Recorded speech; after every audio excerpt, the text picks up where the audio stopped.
everyone, and welcome to this discussion focusing on the economic repercussions of the war in Ukraine on the countries of the Middle East and North Africa. My name is HEBA SALEH, and I'm the Financial Times Cairo Correspondent. This event is being held in the framework of the 8th edition of the Rome Med Dialogues, which will be held in Rome this year from December the 1st to the 3rd. After 2 years of economic damage as a result of the COVID-19 pandemic, the economies of oil-importing countries in the MENA region have been severely hit by the fallout from the Ukraine war. National budgets are being strained by rising food and energy prices, and governments that are already struggling with wide deficits are being forced to take on even more debt. Soaring inflation is also making life harder for millions of poor and vulnerable families. It is, of course, a different picture for oil-exporting countries in the region. Their revenues are rising, and an accelerated path to growth has opened up. To discuss the war's impact on MENA, the risks, the prospects for recovery, the needed reforms, and the ways in which regional governments and international organizations can help, we have here two distinguished guests. Jihad Azour is Director of the Middle East and Central Asia Department at the IMF, and Kristin Fabbe is the Jakursky Family Associate Professor of Business Administration at Harvard Business School. I will interview them for around 40 minutes, then we will receive questions from the audience. Jihad, please let me start by asking you, what has been the impact on the growth prospects of this region? Heba, thank you very much. It's a great pleasure to see you again and to be with you, with Kristin, in this interesting dialogue. This year, the story of the outlook for the Middle East and North Africa this year, it's a story of disrupted, promising recovery.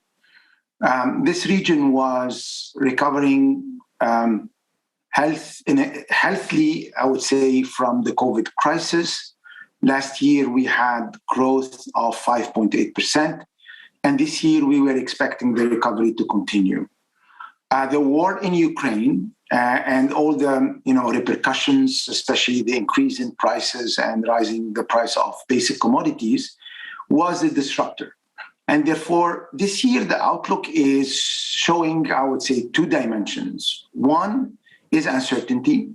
There is a high level of uncertainty on how the global economy will affect the economies of the region. Evolution in inflation is one, but also prices of commodities, especially oil and gas. Three, the impact of a potential slowdown in China on the economies of the region.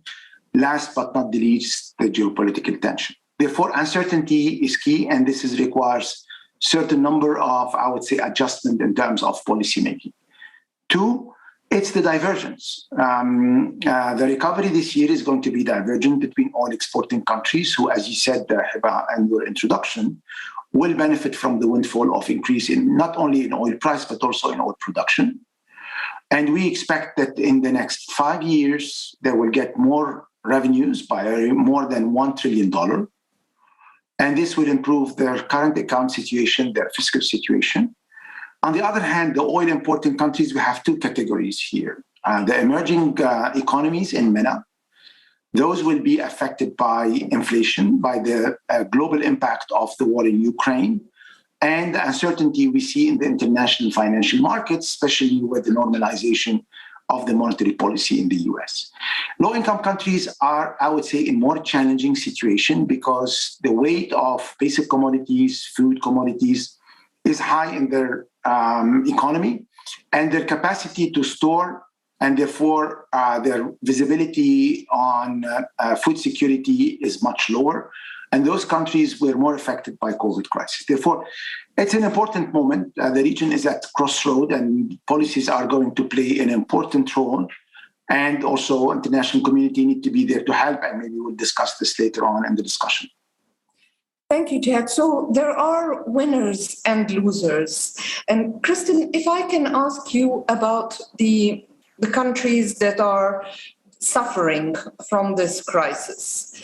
how do you see the way countries have social and economic scarring, the impact on societies, often fragile societies, and do you see potential unrest in any of the countries of this region? Yeah, HEBA, well, first of all, thank you so much for being here and for moderating this discussion.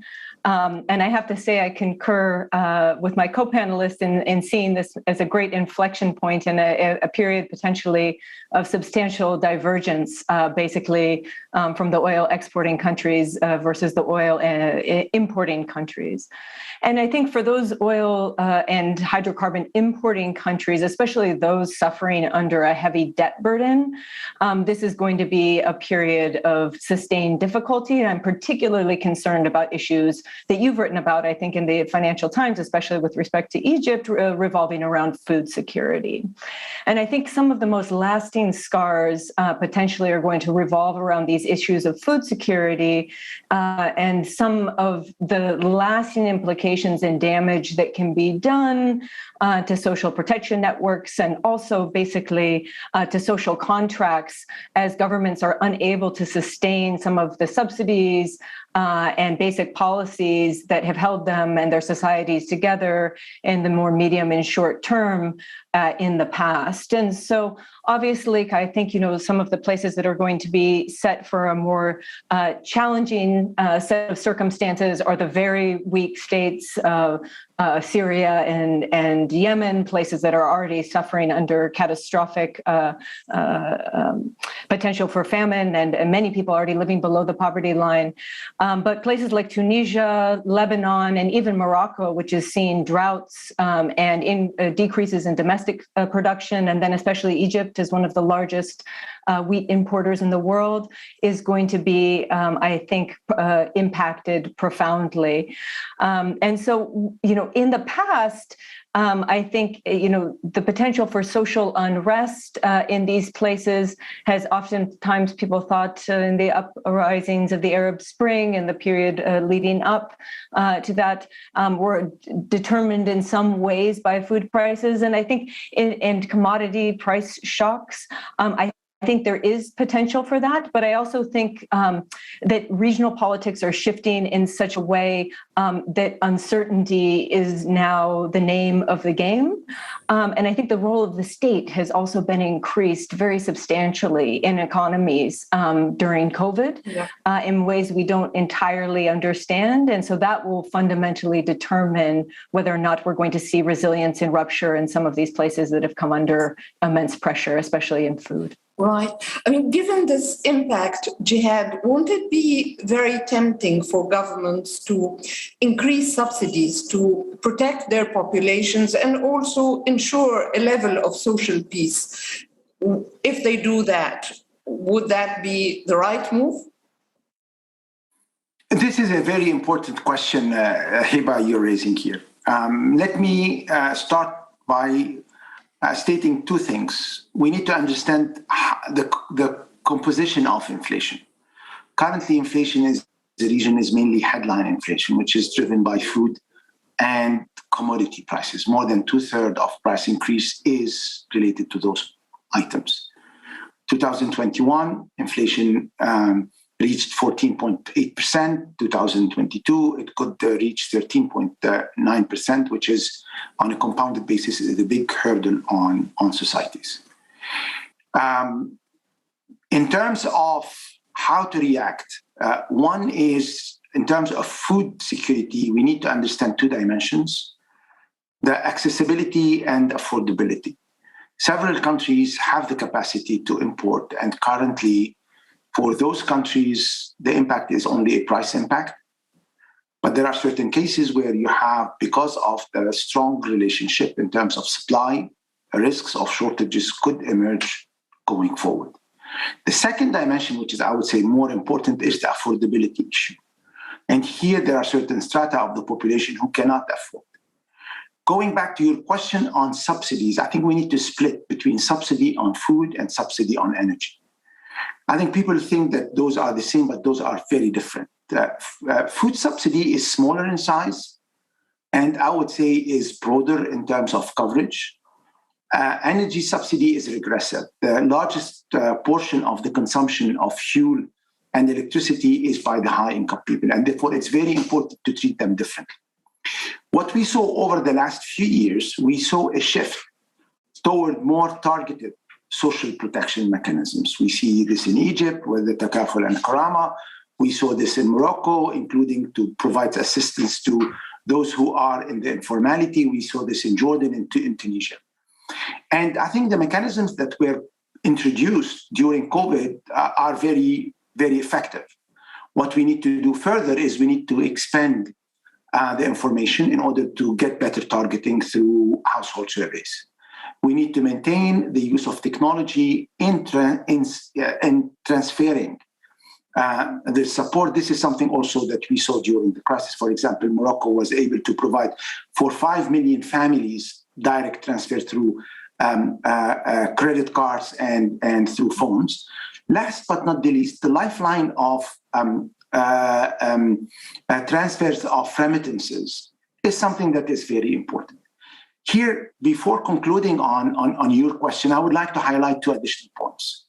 That there are scars from the COVID crisis. One of them is the increase in unemployment, especially at the youth and women level. And this is an additional issue that needs to be addressed socially. 2, I think what we saw during also COVID, that policy matters. And I agree with Kristin, the role of the state has become more important, but it shouldn't become, I would say, more present and crowding out the private sector. Therefore, I think we are at crossroad where we need to address the immediate impact, maintain prices under control, maintain access to finance, especially for countries who have market financing and need to get access to international financial markets. We need to maintain a social protection system, but gear it up further into a more targeted approach. And last but not the least, we need to improve equity. And here, I think we need to think again about having a tax system that is more equitable, utilization of public resources that are under better control and scrutiny, and make sure that the finite resources are well utilized. And this is a big challenge. I would say it's not easy. It's a transformational priority, but it's a priority. Kristin, but we are living in a time of crisis, of course, and do you think that the levels of social protection in the region are sufficient? Do enough of the countries know who are the poor so that they can target them? And are there any countries about which you worry more than others? Yeah, so, this is an excellent set of questions, and I think I'd like to build off some of the comments that were made previously. One of the things to come out of the pandemic that might be a potential bright spot is the potential for digital governance and digital targeting of social subsidies and social protection schemes. But those digital governance initiatives and social protection schemes require a level of legibility regarding the underlying population that oftentimes doesn't exist or is shifting rapidly, because we're also living in an era of unprecedented global population flows and movement as a result of migration. And so populations are oftentimes very unstable. We know that, ranging from the population of Syria to Lebanon, the composition of the refugee population in Turkey and beyond. And so I think, a key to basically establishing some of these protection schemes is understanding, is gaining a baseline of legibility in particularly vulnerable places. And this is challenging work.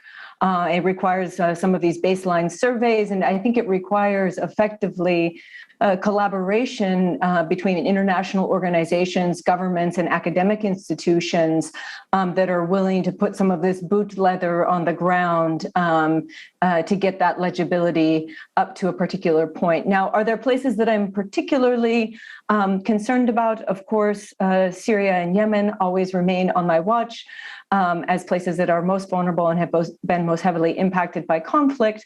But I would also say that I think Iraq is at a very strong inflection point at this point in time, given its role in the geopolitical environment, not just in the economic environment and the impact of COVID. I see some real precarities there that could be challenging as some of these new political alignments form. And the Iraqi government remains in a precarious position trying to navigate this path between two rivers, as I often call it, with Iran on the one hand and a group of Sunni Muslim countries on the other. Jihad, let me turn to you and ask you again, at a time of crisis, are governments really able to cope with advice that tells them to reduce their role in the economy, make more space for the private sector, have a flexible exchange rate, all the reforms that may be the kind of things that governments should implement, but can they do it at a time of crisis? It's a very important question. One, we see, based on the observation, that faced with a shock, government tend to repeat the policies of the past that were not very effective. Yet, I think it's very important to understand the policy constraints that those countries have. You have raised two important dimensions. One are related to policies, and the second is related to the role of the state. I think on the role of the state, it's clear that the role of the state is very important, and the COVID crisis proved that the role of the state is critical. The role of the state by providing confidence and trust, the role of the state of protecting the population, the role of the state of using strategically policies in order to avoid crisis, reduce their impact, and manage and accelerate the recovery. However, when it comes to the role of the state as an operator here, definitely there are improvements to be made. I'll give you an example. We did a study on SOEs recently that showed that the fiscal impact or the fiscal cost on flow basis on the budget is on annual basis on average exceed 2% of GDP. 2% of GDP is the equivalent of what countries in MENA or importing countries provide in terms of social protection, social assistance.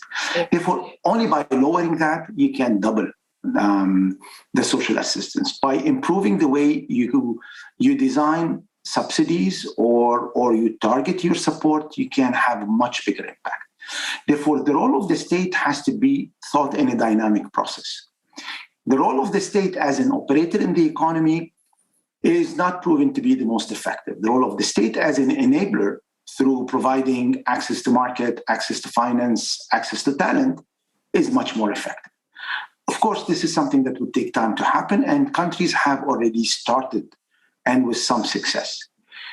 I would add two important dimensions. I think what this crisis, the two crises, showed us that social is at the essence of any policy making, and we need to have a revolution about how we address social dimension in economics. And here I would highlight 3 points. One, inclusion. We need to have policies that include better. Including better is having better access.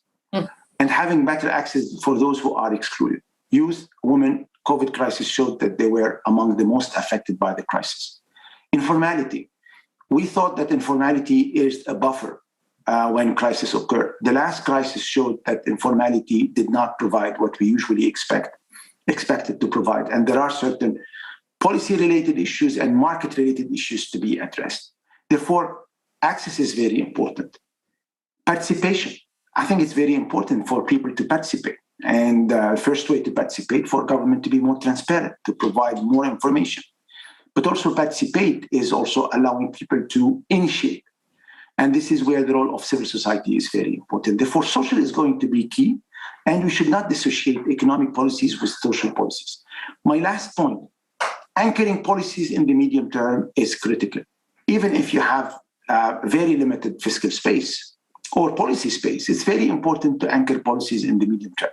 By doing so, you provide a direction, and then you can, I would say, play with the priorities. Anchor policy, how? Sorry? What do you mean by anchoring policy? anchoring policy into a medium-term framework, because you cannot achieve all the objectives, and then you have to do arbitration between policies, and this is where medium-term approach is very important. And I link this to an important priority that we have two important priorities that we need to focus on. Unemployment. We have an increased level of unemployment that now in 2 years went up by almost 2% from a floor that was extremely high compared to other parts of the world, especially at the youth level. And two, climate. We issued recently a study on climate situation in the region over the last 2 decades, and we see a massive deterioration that is affecting the livelihood of people.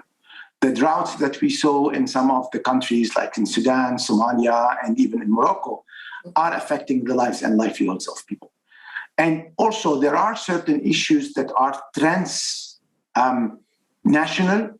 I think Kristin alluded to them, the issue of refugees. This region hosts the highest ratio of refugees, and therefore those also need protection.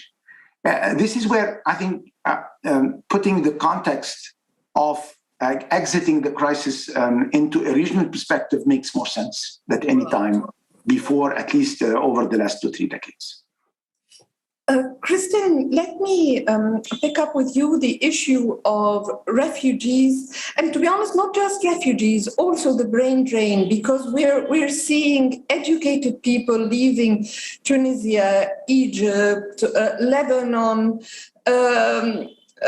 depriving their countries of skills that are necessary and of the investments that these countries made in these people to educate them and bring them up to that level. Do you think we will be seeing more of this as a result of this crisis?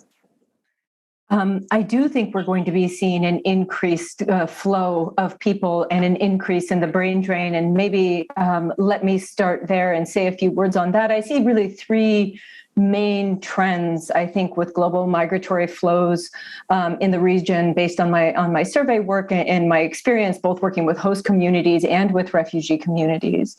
In terms of the brain drain, this is a severe issue, and it erodes societies, I think, on 2 levels. One is in terms of depriving them of the expertise they need and some of the initial investments that they've made in young people who are capable of serving society in a professional capacity. But it also disrupts family structures. And one thing that brings us back to some of the previous points is, one of the really robust mechanisms for sustaining crisis is strong families, especially in a place like the MENA or Southern Europe or other places where the family plays a very strong role. When one or more family members is required or forced to leave and seek a better livelihood elsewhere because of poor economic conditions, climate upheaval, or what have you, you also create a substantial rupture in an element of the social fabric that I don't think we as a policy community have fully taken into consideration for how to kind of rectify that break. And then I think, the third thing that I'm quite concerned about, the flow of people is part of globalization. And it's just as is the free movement of goods and the free movement of capital. But increasingly, it's been portrayed really very much so in weaponized terms. And border security externalization initiatives are not very well received, actually, in the countries that either purport them or that accept them. So both countries on the receiving end and on the sending end are not particularly fond of these policies. And there's kind of a widespread, people have almost become tired with the idea that people are fleeing out of deprivation and out of need, and they've started to see the issue increasingly in security terms. And so whereas I don't deny that there's a security component to migratory flows and that states and societies need to be aware and attuned to those, I think it's really important that we shift the narrative around migration more to one of sustainable solutions that are integrative across an entire region, because these are issues that will affect the region as a whole. They don't affect just individual countries. So piecemeal country-level solutions are not particularly effective. Right. Well, let's go to the countries that have gained from this crisis in terms of extra revenue.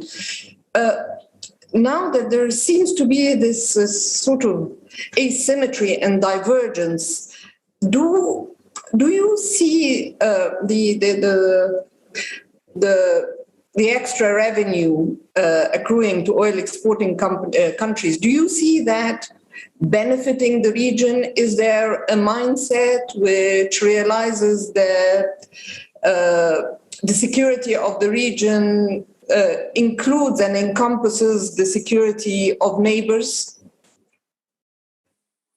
The question is for me or yes, for Kristin? Sorry, Jihad. Yes, sorry, it is for you. In terms of thank you. From GCC countries, for instance, to the poorer neighbors.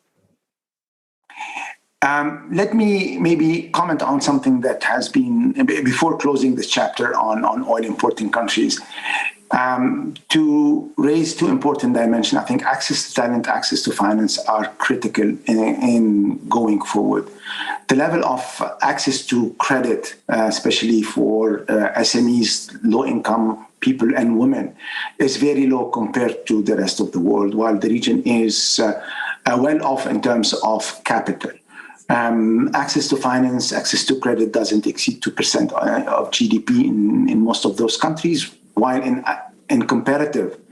on comparative basis in emerging markets, it's around 17-18%. Access to talent is going to be key, especially by providing the right level of skill building. And this is something that we saw during the COVID crisis. Therefore, those are two important dimensions that we need to, and transformative reforms that we need to focus on.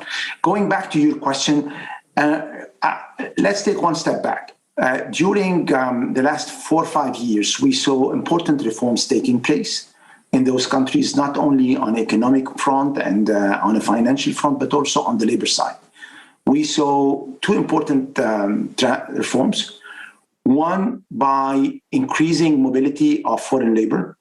This has helped in increasing productivity, but also providing better access to women into the labor market. And this also proved to be very useful, and this has led to increase in level of employment. Take the example of Saudi over the last 2 years. The second element that we saw that the recovery of the non-oil sector drove the recovery in 2021, which is also an important sign because this is where jobs are usually more created. Going forward, I think there are 3 important dimensions. One is it's important to maintain the drive of transition from an oil-based economy to a more diversified economy.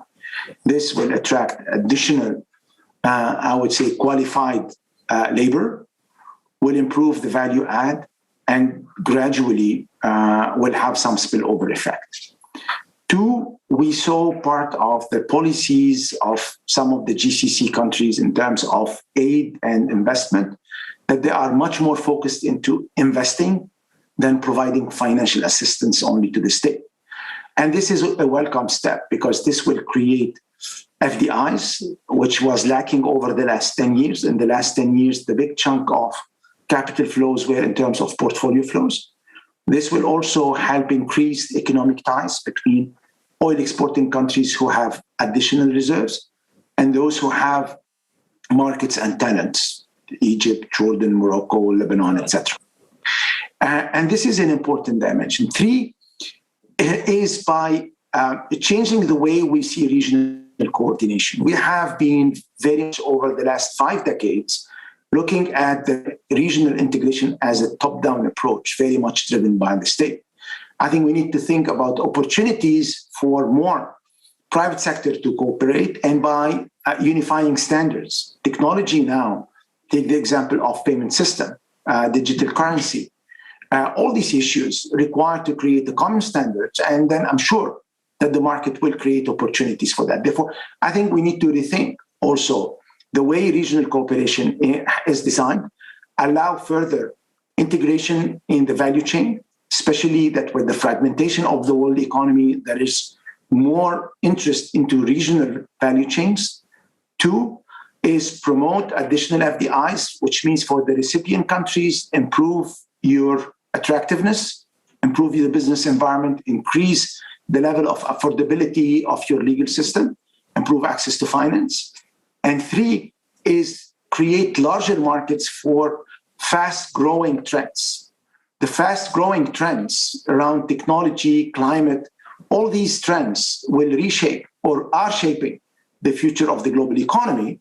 Countries need to have the right framework for that. Last but not the least, the region should not continue thinking that what's happening around is not affecting what's happening inside.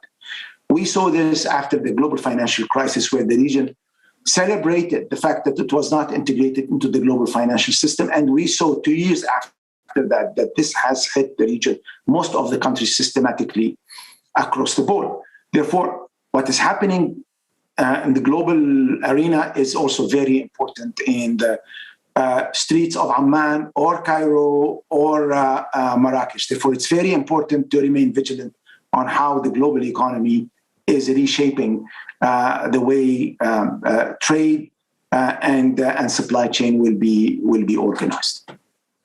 Right, thank you. Kristin, let me ask you, what's your view on on regional integration? What are the quick wins, in your view, that could be implemented to give some momentum to a process that's been happening very slowly? Yeah, so I think I would generally tend to agree that there's quite a bit of room in terms of bringing the business community into the picture for regional integration initiatives. This has tended to be a process that's been diplomacy heavy, top-down, state-driven, and really about regional politics. And this has stymied business innovation, integration, and foreign direct investment within the broader Mediterranean basin and across the MENA. As we know, it's one of the least integrated regions in the world.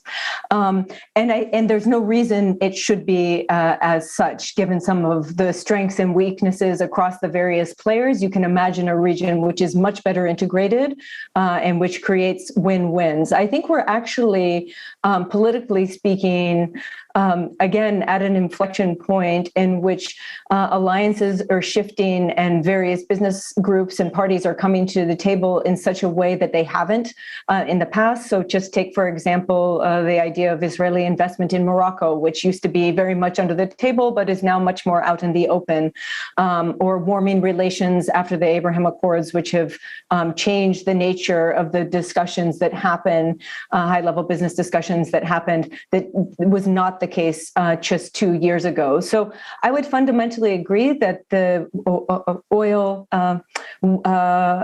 hydrocarbon wealthy states and exporting states, they're not looking to provide aid, and they're trying to break, I think, away from some of those dependency relationships. They're also not looking just to the region or just to the United States, right? They are looking to maintain a position of neutrality, to keep one foot kind of planted with relations to Russia and China, and they're looking for return on investment. And I think it's possible to harness that desire for return on investment positively, although it's going to be challenging, and we have to make sure that those at the bottom of the pyramid are not lost in the process, and that also those, thousands and hundreds of thousands of SME owners that were referred to previously are not wiped out as kind of business-state relations happen at a much higher level, because they are a fundamental building block for so many of these economies, especially in the non-oil exporting states and the non-hydrocarbon exporting states. Right, and Jihad, let me ask you, there may be a temptation for countries or for governments to believe that This is a crisis. It will end. Of course, we have been living in a succession of crises. And I would like to ask you in particular, in this context, about Egypt and whether this is an opportunity for Egypt to adopt a new economic model. Since the 2016 IMF program, Egypt has come to rely quite heavily on foreign short-term debt investors, debt flows, and the state has been playing a big role in the economy. Should this be a turning point for Egypt?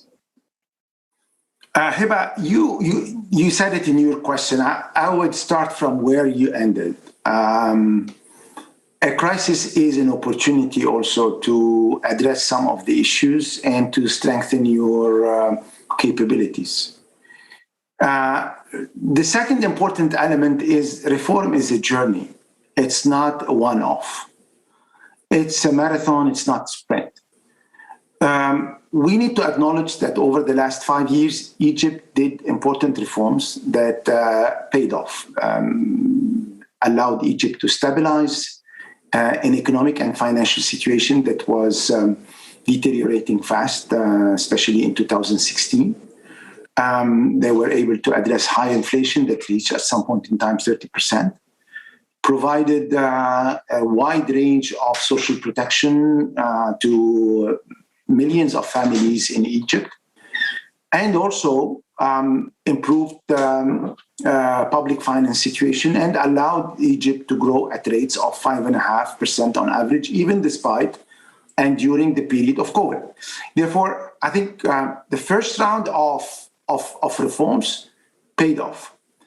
What needs to be done, and this is something that we collectively mentioned it, one is you have an economy that, although has improved in terms of macroeconomic fundamentals, but still has weaknesses that needs time to be addressed. High level of debt, dependence on external financing at a time where the global economy is in uncertain mode, at a time where the normalization of monetary policy will lead to increase in interest rates and the risk for emerging markets to be less attractive for capital flows. Therefore, you need to protect what you have acquired through reforms. And this is where monetary policy is critical to provide also stability and to preserve the confidence of investors. And it has to be flexible in order to address external shocks, like the one we saw with the war in Ukraine and the impact on tourism and the impact on supply of wheat and so on. You have also to accelerate the economic transformation. Why? Because Egypt, an economy that needs a high level of growth, not only to address the debt, but also has important population, and especially at the youth level, that needs job opportunities. Therefore, you need to keep producing job opportunities. And this is where the role of the private sector is key. The state, we saw it in the region, in Egypt and everywhere, cannot replace the private sector in creating jobs in a massive way. The state is better in terms of providing the safety net, in providing the enablers, education, infrastructure, etc. But the private sector has to lead the charge. And there are a certain number of important structural reforms that need to be implemented.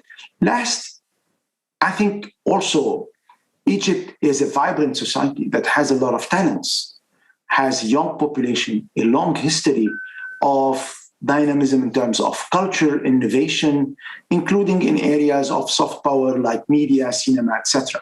Yes. And this is the future. And this is the future that Egypt can embrace. And in addition to that, Egypt has recently been accelerating the work on climate, and the next COP will take place in Egypt. And climate is a new dimension to accelerate economic recovery, reduce the impact of climate issues on the population of, Upper Egypt, etc., have a better utilization of the water resources. Therefore, if I take the example of Egypt, but I can also talk about other countries because there are similarities also in other countries, is to, accept that Transformation is something that requires commitment, dedication. It's a long-term process. We need to adjust based on how the environment changes. There are trade-offs, and those trade-offs need always to be discussed and negotiated with the population. And there is a trust with the people, trust with the investors, and trust with the partners. Kristin, let me ask you, there is across this region a democracy deficit. Can these types of reforms which empower sections of society, which empower a business community that is not dominated by the state, how easy for our region is it to adopt these reforms? In some places, I mean, I think it's going to be quite difficult. This is an excellent question, and it is a region with a democracy deficit. But I think even in places with robust democracies, the business community is facing pressures from the state to direct resources in the state's direction because of crisis circumstances. So you need look no further than somewhere like Indonesia or somewhere like India, which are typically thought of as being, quite robust democratic regimes, to see these kind of dynamics playing out there as well. So I wouldn't put this in terms of kind of as a battle of autocracy versus democracy, so to speak. But one thing I would say is that oftentimes I think it's important to understand some of these transformational processes, and especially the trust dynamics on a country's own terms. And this brings my mind quite quickly to the case of Turkey, right, which is often taken to task for its unorthodox economic policies, its failure to raise interest rates, its declining currency, its runaway inflation. And if you talk to people in Turkey, they basically see this as part of a longer process of reorienting the economy towards an export-driven economy, bringing nearshoring and businesses towards Turkey. And you will hear quite a few people in Turkey actually tell you that they think that this is a viable plan. It's going to be painful, and it's going to require quite a bit of sacrifice on the hands of the population. But the AKP ruling regime in Turkey still enjoys quite a bit of active support for these unorthodox policies because they're narrated as part of a broader transformation of reorienting Turkey's position in the global economic system. And so that's basically a roundabout and long-winded way of me saying that I think that there are other mechanisms through which, rather than via democratic means, that accountability comes to play a role in economic transformations. And we see various versions of that playing out across the globe. And I expect that those will be the dynamics in the broader MENA region, where there is, whether we like it or not, a supreme democratic deficit. Thank you. And before we take questions from the audience, Jihad, one last question. Can I get you to say something about Tunisia, another country in turmoil, very much in need of economic support, but we've seen a deal with the IMF stalling, a lot of resistance within the country. Where do you see this going? Well, the relationship between Tunisia and the IMF, it's a long relationship. The fund has been very much supportive to Tunisia economic transformation over the last decade. And, very recently during the COVID crisis, we provided assistance to Tunisia in order to address the cost of the pandemic. Within 4 weeks since after the outbreak of the crisis, was $750 million. And last year, with the special drawing rights distribution, also we provided Tunisia with almost equivalent amount, around $800 million. Therefore, the fund support to Tunisia is there. The fund support in terms of technical assistance is there. The role of the fund is to help Tunisia accelerate its transformation, provide credibility to the policies, but also allow the international community to provide additional support. As you know, the role of the fund here is a catalytic role. The current government has prepared a homegrown program, which I think it's a first important good step. Shared it with us, had an internal dialogue around those reforms. The reform journey is not easy, especially in a country where you have this level of diversity. But the reform, if they are well implemented, their results is much better than keeping things dragging and increasing the level of uncertainty and risks on your population, especially for a country like Tunisia that has huge potential in terms of human capital, that has also important, I would say now, attractiveness, because with the crisis in Ukraine, we see some shift in the policies of Europe toward its, I would say, all partners. We are seeing more interest by European firms to invest in agriculture, for example, in Tunisia, or to have agreements for outsourcing and using the capacity of technology to do some of the activities and services out of Tunisia. We saw this in the 90s with the textile industry. I think this is an opportunity to regain more, I would say, access to European market for Tunisia.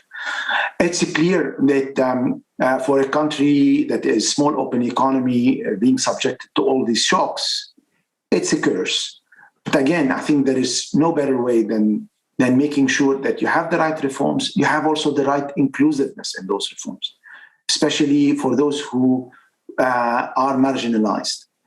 Because most of the cases, those who are, I would say, on the informality, those who are in the rural area are the least included in terms of lobbying, I would say, but those are the most affected by the crisis. The fund is a partner with Tunisia, and we will keep, helping them designing their reforms, implementing them, but it's their leadership that matters more. Right. Okay, thank you both very much, and let's take some questions from the audience, and I will read the first one. China has become a significant economic player in the Middle East. How does it affect the economic equilibrium of the region in times of renewed multipolar competition? Jihad, would you like to answer that? It's an important question. In fact, I would say I would divide it into two. One, the slowdown of growth in China is one of the important dimensions that will determine the outlook for this year. Is one of the most important downside risks for the region, given the economic ties that the region has with China. The China-region relationship is definitely dominated by the export of oil and gas in terms of volume of exchange, but goes beyond that because the region is at the crossroad of trade and trade routes between China and the West. Therefore, on the short term, yes, there is an impact of any potential slowdown of China's economy on the region. In the medium term, over the last, I would say, 5 years, we saw a shift in partnership policies in almost all the countries toward rebalancing the relationship by increasing economic ties, trade, investment with China. Clearly, COVID and post-COVID, the pressure we saw on the supply chain, the pressure we're seeing currently on access to some of the key commodities will shape up the China strategy. And the other dimension is the risk of fragmentation that we see is a risk that would affect many economies in the world, including the economies of the region. And the region has been, I think Kristin mentioned it in reaction to the war in Ukraine, has now a more balanced relationship, keeping very strong relations with the US and the West, but also trying to make sure that they have well-established relationship with other economic powers, with China, India, and the rest.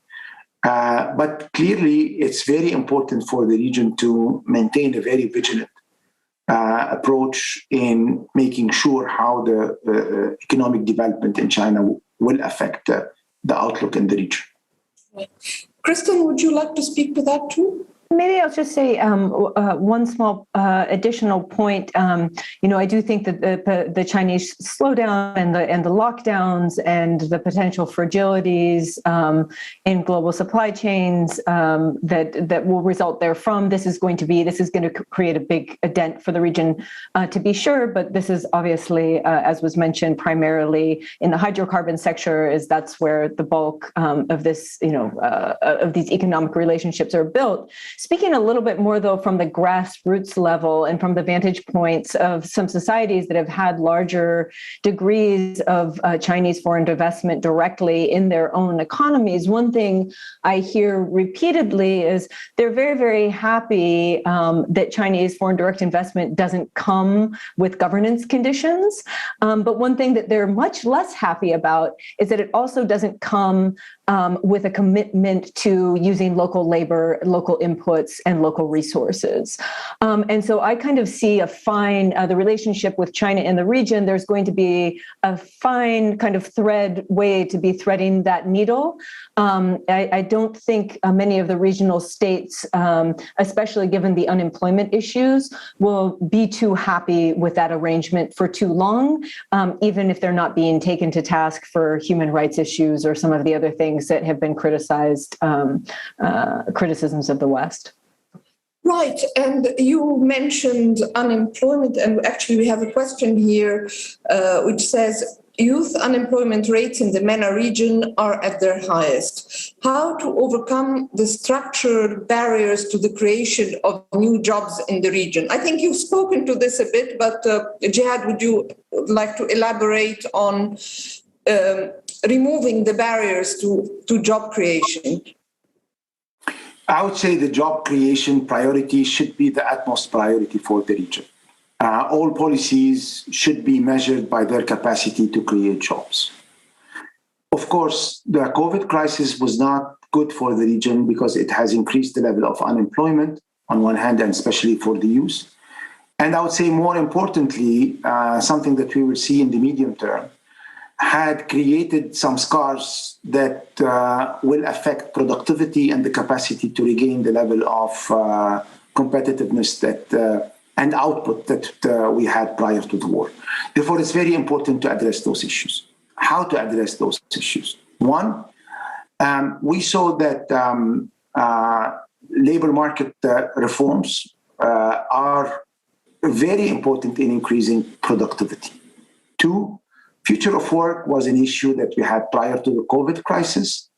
Now we need to think about the future of work post-COVID, because there are a huge transformation globally in terms of supply of labor, cost of labor, flexibility in labor, and therefore I think countries in the region need to analyze further what is happening in the global market and the impact of all these trends on labor. This is two. Three, I think, again, back to basics, STEM, access to talent, technology, enabling education is critical. And I think for a region where 2/3 of the population are below 30, it's even an investment in the future. Four, here again comes the inclusion. You need to provide more capacity for those to participate in decision-making. And decision-making at the corporate level, at the local level, at the community level. Recently, a survey on the Arab youth showed that the youth of the region have, I would say, a forward-looking optimism about their future. I think we need to build on that. How we could help in that, and I think this is an important dimension. We as international community, we should help. We as a fund, we should help through our programs to promote transformative reforms that will allow increase in productivity, improvement in the fundamentals of those economies, allow investment to come to the region in a much more fluid way. Institutions who are more, I would say, into the development arena, like the World Bank, UN agencies, they need to invest further in that and making sure that the skill building, the access to talent is there. Three, I think we alluded to it, the issue of creating opportunities for new form of regional partnership, regional integration is also a way to go forward. Last but not the least, we should not look at integration as something that is excluding others, i.e. among MENA countries. Integration meaning now with the geopolitical recent developments to see how we can regain our relationship with Europe and how we can build strategic partnership that should not be only around providing supply of gas or energy to Europe, but it should be more into strategic alliances to build an economic space that is beneficial to both. Africa is an important partner for the region. A lot of investment is going there. Asia, Central Asia, South Asia, this is an extension of those countries. Therefore, I think we need to see now integration in an open platform. That's something that exclude others, fortress type of creating an economic zone. And I think last but not the least, agility in policy making is going to be critical. And this is where we need more the role of the state. And to be agile, you need to be better informed. And to be better informed, you need to have better statistics. And you need to have better policies in terms of disclosure, in terms of transparency. And these things are linked together. Right. We have another question here, which says, the public sector is crucial for the internal stability of the Middle East and North African countries. I don't know if you'd agree with that. Any reform of the public sector will have deep social and political implications. What could be a sustainable way to reform the public sector in the MENA region? Who would like to answer that? Maybe I could disagree with the foundation of the question in some basic ways. So I think kind of building off the comments that were made previously about the youth and about labor markets and labor market rigidities, I actually see one of the main problems of the region as the fact that the public sector is the crown jewel of employment aspirations for many individuals, and they basically look to the public sector to provide jobs for life. And we know that the public sector in many of these states is quite simply on a fiscal capacity no longer able to play that role.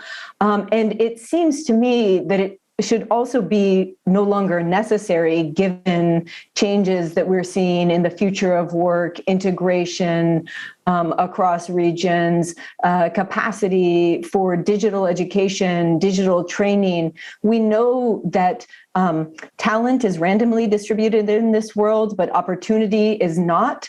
And to be, funneling that randomly distributed talent, of which the MENA region is so rich, simply through the public sector and public sector employment opportunities, to me seems to be the wrong solution. And we need some real reform there. I don't know if Jihad would agree with me, but I'd love to hear his thoughts. Well, I fully agree. I think we need in the region, HEBA, a paradigm shift from the state providing jobs to the state providing opportunities of jobs, which is a small nuance, but it's a strategic difference. I think we considered that the best social safety net is the state providing more jobs. In fact, we're seeing here that it's really not promoting additional competitiveness. It's not leveling the playing field. And it's, in fact, creating dependencies that are, from a fiscal perspective, unsustainable, from an economic impact, very limited in terms of additional output, and socially are very unjust.